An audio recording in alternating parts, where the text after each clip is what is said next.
Psalm 121, 7-8 says, Yah shall preserve thee from all evil. He shall preserve thy soul. Yah shall preserve thy going out and thy coming in from this time forth and even forevermore. Family, this is a powerful promise. The word does not say that trouble will never come.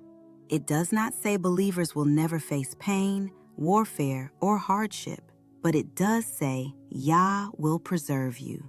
To preserve means to guard, to keep, and to protect.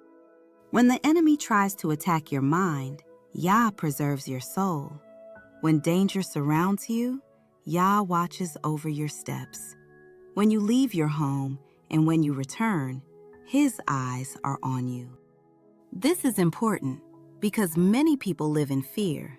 Fear of the future, fear of failure, fear of what could go wrong. But Psalm 121 reminds us that our safety is not rooted in luck. It is rooted in Yah. Your going out represents your daily journey, your work, your calling, your assignments. Your coming in represents your rest, your home, your peace. Yah covers both.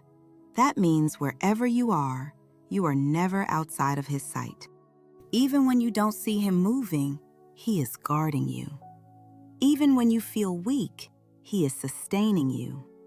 Even when evil rises, His hand is stronger. But preservation is not only physical, it's spiritual. The greatest thing Yah protects is your soul. Because this life is temporary, but your soul is eternal. So stay close to Him. Walk in obedience.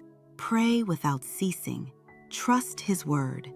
Because the same Yah who kept David, the same Yah who delivered Daniel, the same Yah who raised Yeshua from the grave, is the same Yah watching over you right now.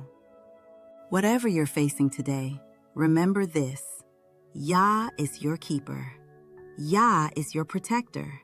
Yah is your preserver. And if He is keeping you, no weapon formed against you will prosper. Stay faithful, stay watchful, and trust Yah with every step. Subscribe, like, and share. Shalom.